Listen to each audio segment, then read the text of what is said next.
As thousands protest police brutality and systemic racism, new CBS News polling shows that message may be breaking through. More than 80% of respondents say the use of force by Minneapolis police officers when detaining George Floyd was not justified.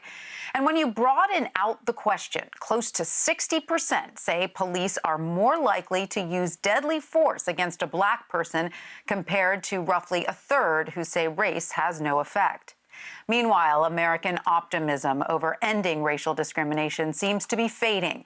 At the high point in 2014, more than 80% of white respondents and close to 70% of black respondents saw real progress in ending discrimination. But now those views are back near the levels from the early 90s when CBS News asked the question after the LA race riots. Lacy Johnson is one of 6 candidates on next week's Republican primary ballot in Minnesota's 5th congressional district, which is currently represented by Democrat Ilhan Omar. And Lacy Johnson joins me now. Hi, Lacy. Thank you so much for being with us. First, I want to ask, what do you make of the charges against the 4 officers involved in George Floyd's killing? Well, I trust Minnesota Attorney General Keith Ellison to make the proper investigation and bring the proper charges. So I'm just leaving it up to him and trusting that he's representing the best interests of the community. So I'm going to agree with what he's doing and his approach, because I think that's what's in the best interest of justice.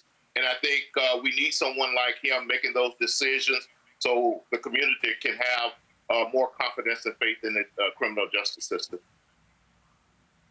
Now, just last month, you were endorsed by President Trump, and CBS News polling shows close to 60% of the country disapproves of his handling of race relations. So how do you think the president has been handling these protests? Well, I think he's been handling it okay by leaving it up to the governors and the local leadership.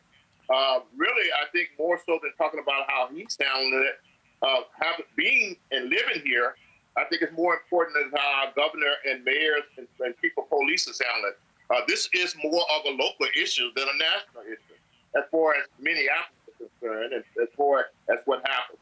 And so I think just being there to offer assistance if they need it, I think that's good.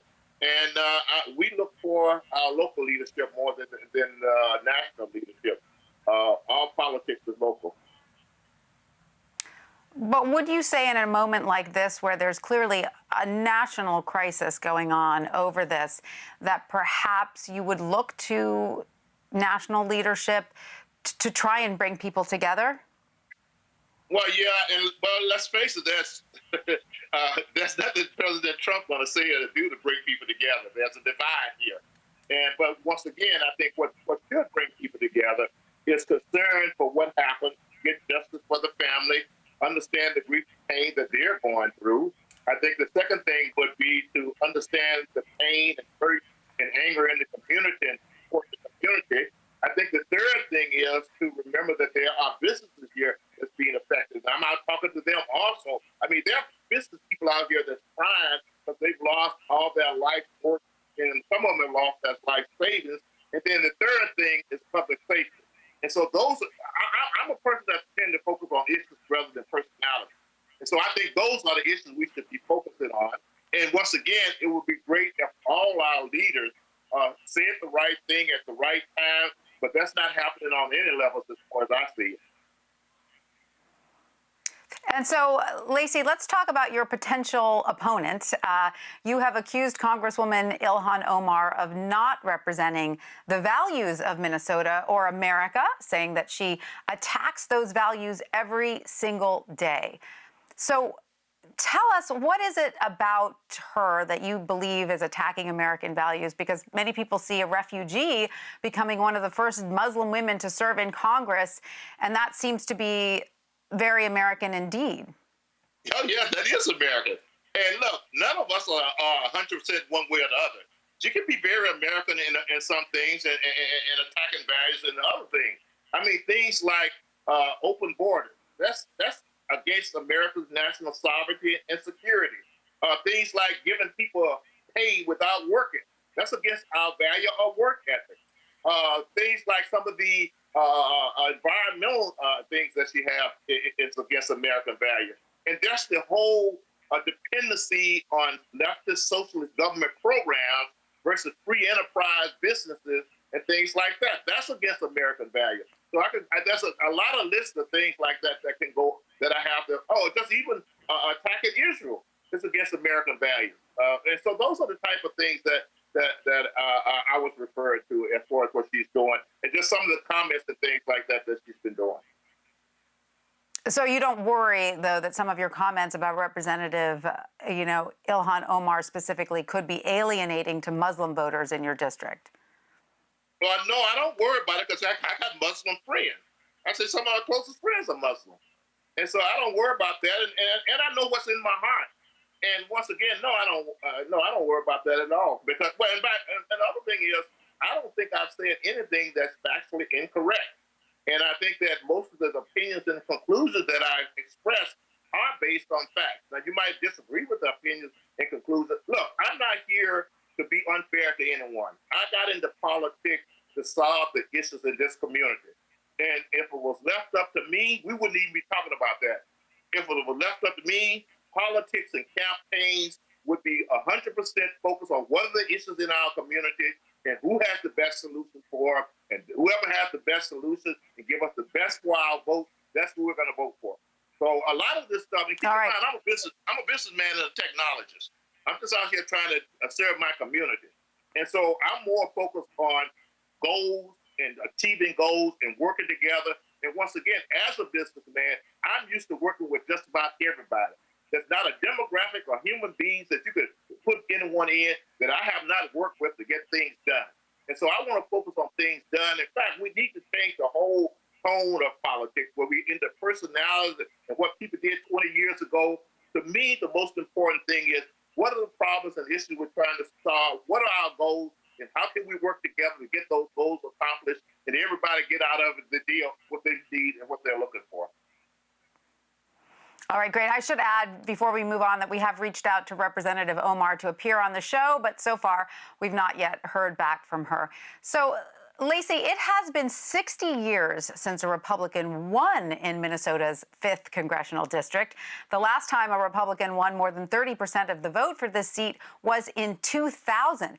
So when you think about that history, what chance do you realistically think you have at winning this race if you win the primary? Well, I think I have a realistic chance of winning. I mean, we got 40% Democrats, we got 40% independents, we have 20% Republicans. And we have never had a Republican run in this district where it's a black man, a family man, a man of faith who has a reputation in this district for doing good work. And I have a lot of people who are saying to me, you're the first Republican I've ever voted for. You're the first Republican I'll ever donate to because we know you and we know that you're out for the good of the community. We know your past work. So given my past record, given the fact that people know I'm sincere about solving these issues, and given the fact that they know I'm good at getting things done and achieving things for all the right reasons, that gives me a greater chance as any Republican has ever had. I've raised over $1.2 million. We got 160,000 Twitter followers, over 20,000 Facebook likes. We get great media coverage. So this is different. We've never had a Republican raise over $1 million before. We've never had a Republican do a lot of things like this. And so this is what separates me from this. But the bottom line is, I'm doing this for all the right reasons. I'm a good, decent person, and everybody know that. And they know, once again, and one of the things I'm telling is that, look, with the issues in our community, we need people at the table in all parties, number one. And number two, we need to make the Democrats earn our vote. We can't keep giving our votes away for cheap. And we have a situation here where, especially in Minnesota, and black Democrats are aware of this, that they would take you for granted and take your vote for granted. And I'm saying, no, stop taking our votes for granted. You got to give us something for our vote, and you got to give us more than what you've been giving for us for our vote. In fact, we haven't been getting anything for our vote. That's one of the reasons these issues in this community has existed for 4 decades. We keep voting Democrats, the issue keeps getting worse, and they know. And I've been in politics behind the scenes. They say they don't have to solve these problems to get our vote. Well, I'm about solving problems. I'm about, no, you're not going to get up my vote unless you're about solving our problem. All right. Well, Lacy Johnson, thank you so much for joining us. We really appreciate your time. You're welcome.